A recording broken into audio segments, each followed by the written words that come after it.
प्रिय साथियों, आपका दिया हुआ प्यार हमें बहुत उत्साहित कर रहा है। आप जिस तरह से प्रश्न कर रहे हैं और जिस तरह से मेरे चैनल को सपोर्ट दे रहे हैं, आपको बहुत बहुत साधुवाद, बहुत बहुत धन्यवाद। आज हम चर्चा कर रहे हैं चेतना में लीन मनुष्य के क्या लक्षण हैं।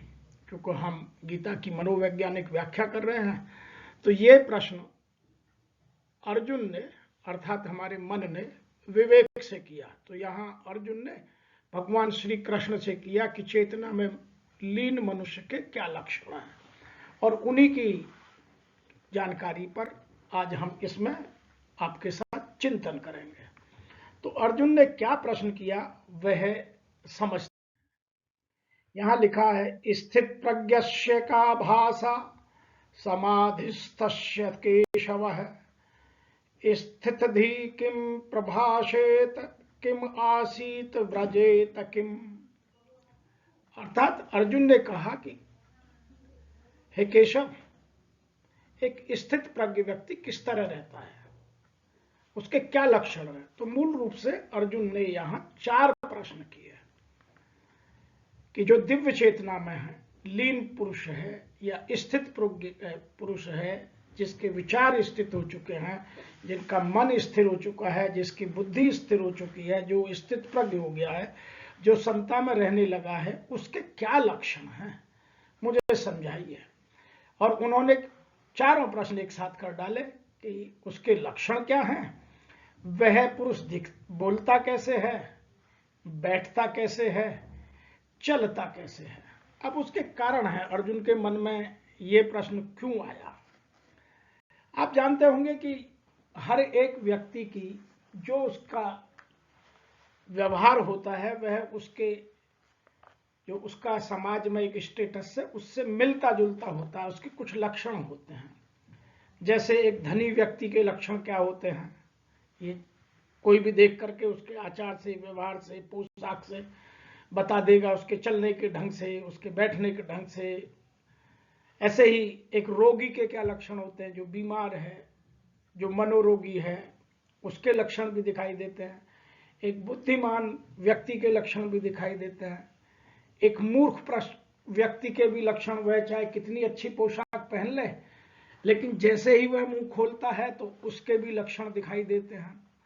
तो हर किसी के लक्षण दिखाई देते हैं। इसलिए अर्जुन ने ये 4 प्रश्न किए कि जो स्थित प्रज्ञ व्यक्ति है, जो दिव्य चेतना में लीन मनुष्य है, उसके क्या लक्षण हैं, वह कैसे बोलता है, कैसे बैठता है, कैसे चलता है, या आज के ये व्यवहार की बात कर रहे हैं।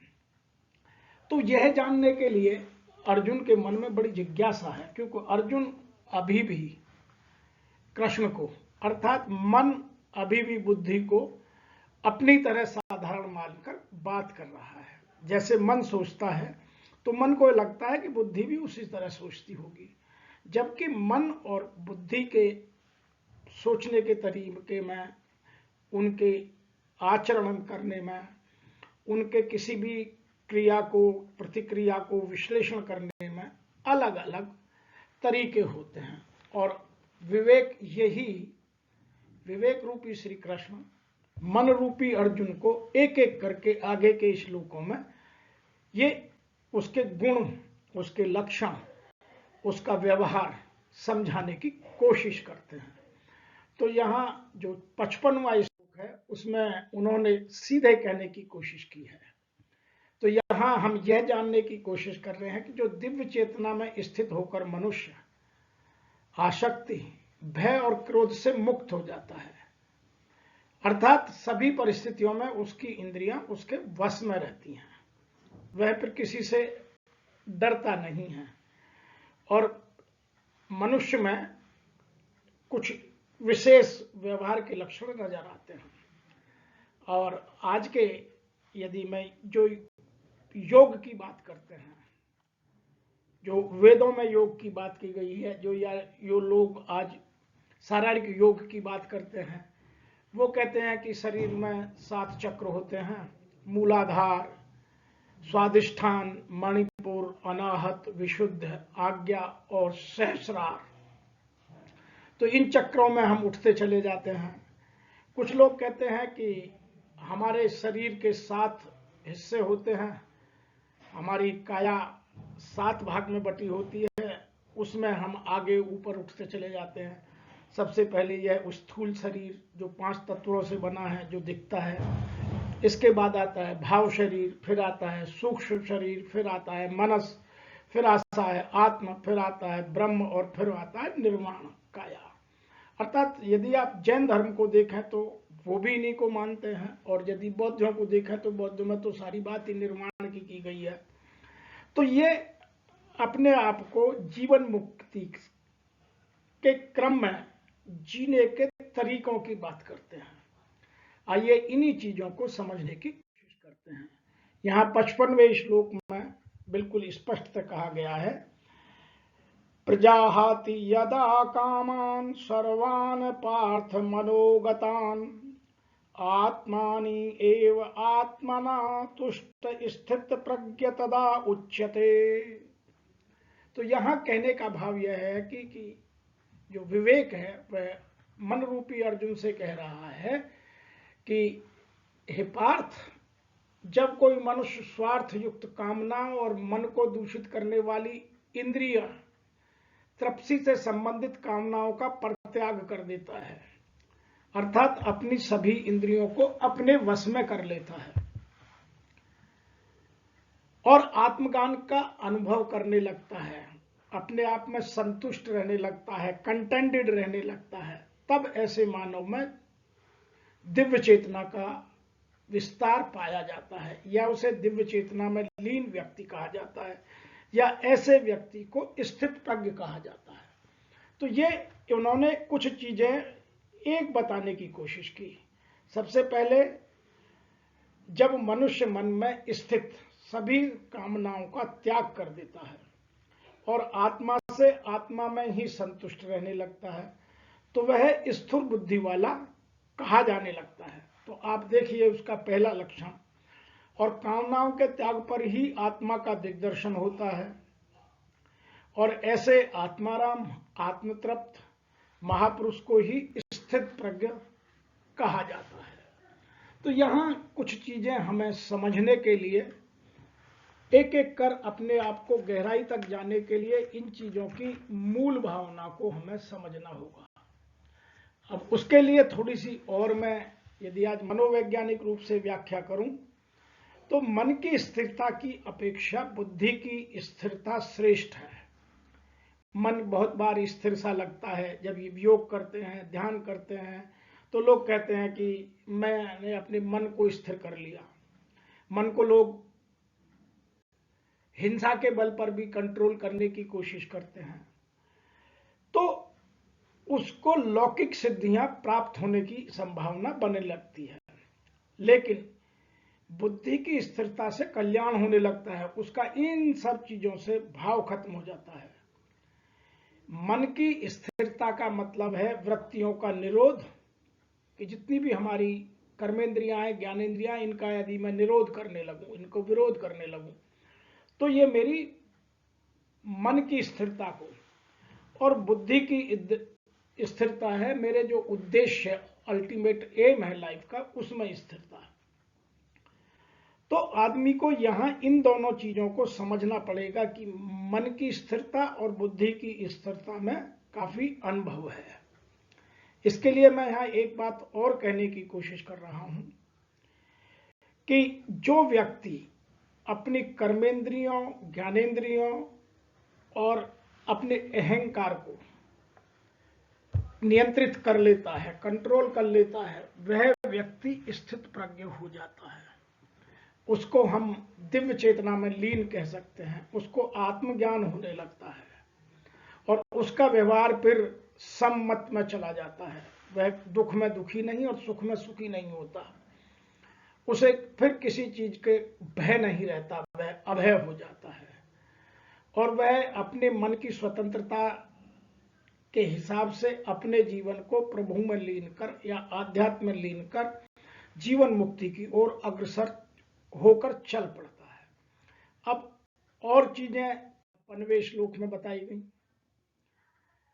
और चेतना में लीन मनुष्य के जो लक्षण जो मैंने अभी बात की, वो है संपूर्ण कामनाओं का त्याग, आत्मज्ञान का अनुभव कर संतुष्ट होना, कर्मेंद्रिय और ज्ञानेंद्रियों पर पूर्ण नियंत्रण।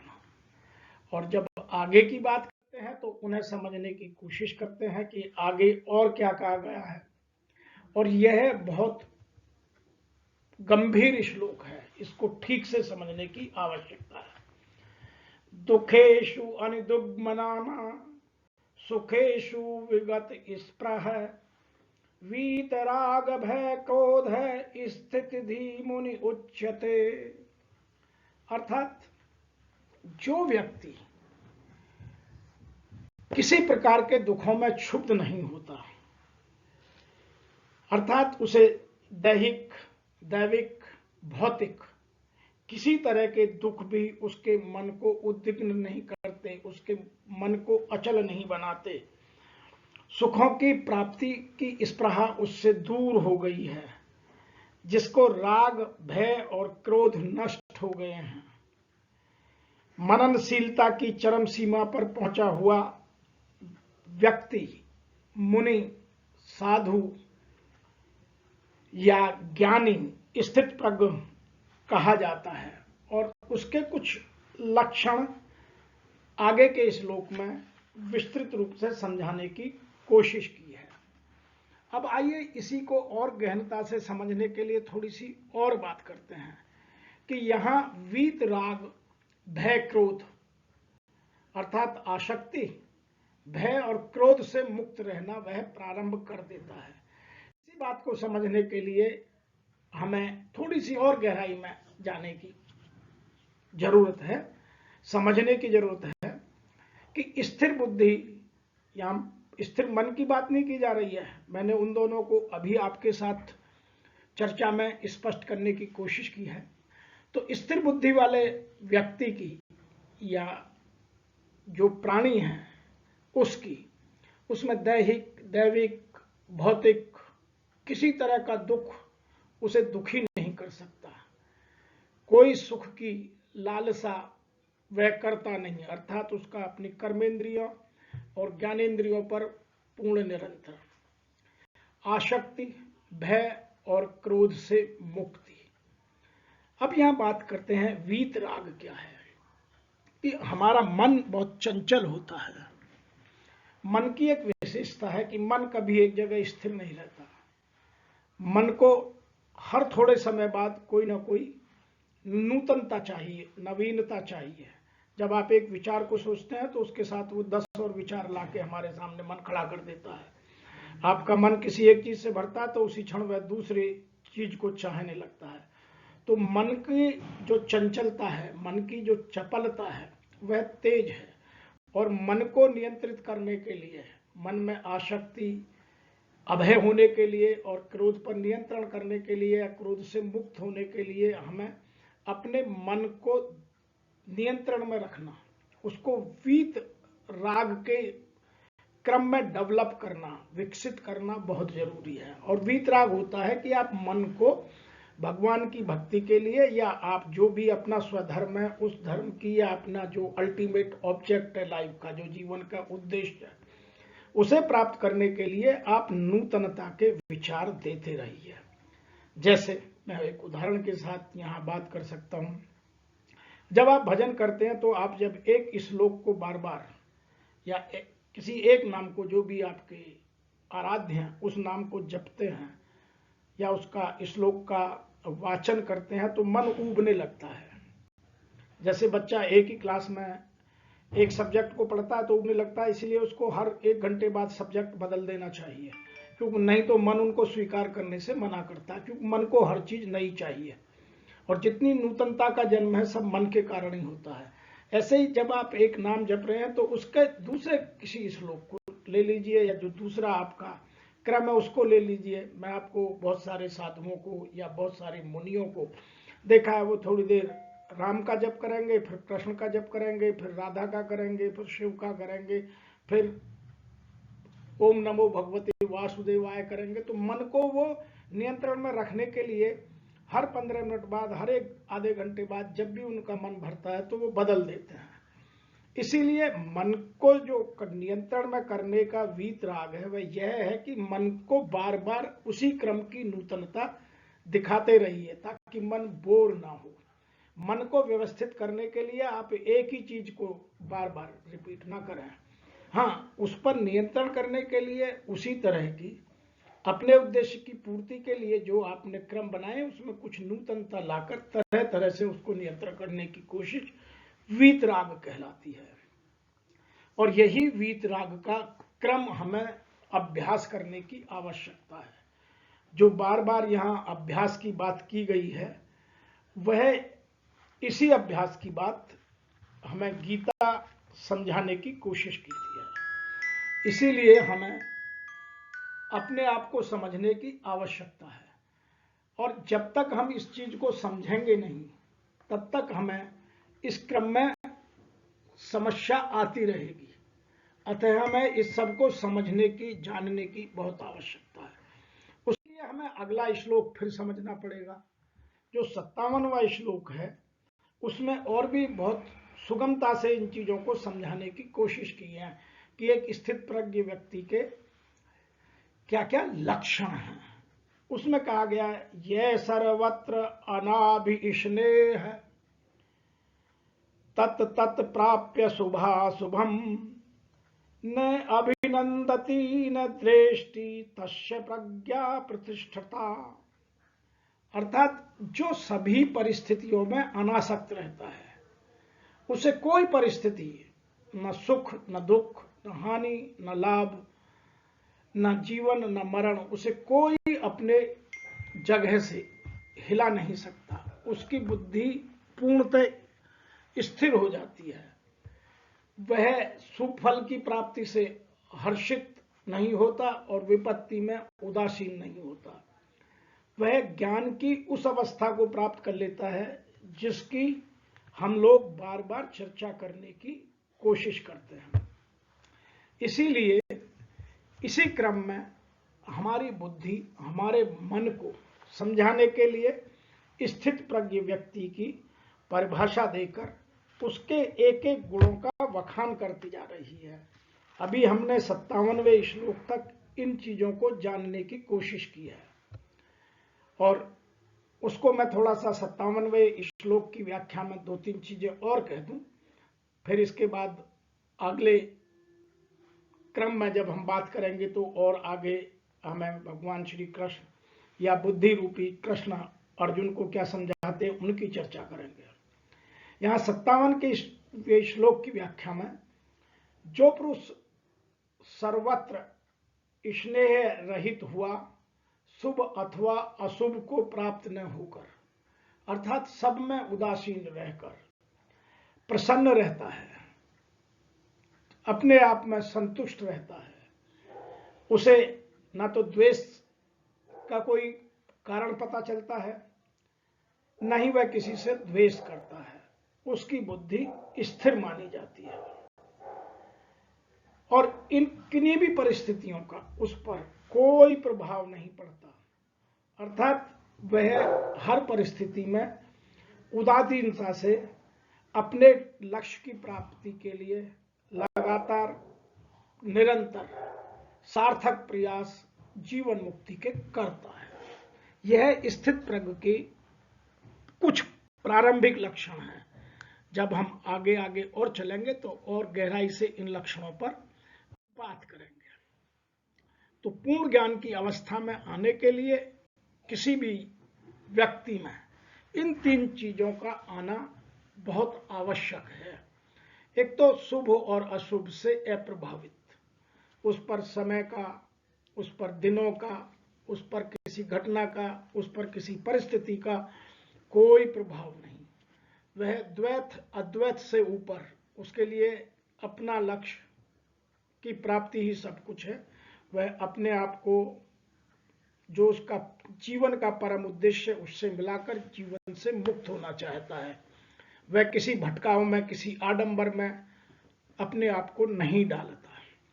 नंबर 3, वह द्वेष अद्वेष से रहित है। उसे ना तो किसी से द्वेष होता है ना किसी से लगाव होता है। तो वह पूर्ण ज्ञान की अवस्था में अपने आप को स्थित कर लेता है। आज इतना ही, फिर मिलेंगे और आपसे उम्मीद करते हैं कि आपको ये हमारी व्याख्या बहुत सरल शब्दों में समझ में आ रही होगी और आपके जीवन में प्रभाव डालेगी। आप इस प्रभाव को समझिए और हमें लिखिए। हमें आशा है कि आप हमारे चैनल के सभी वीडियो देखकर अपने आप को उत्कृष्ट जीवन जीने के लिए प्रभावित करेंगे। आज इतना ही, फिर से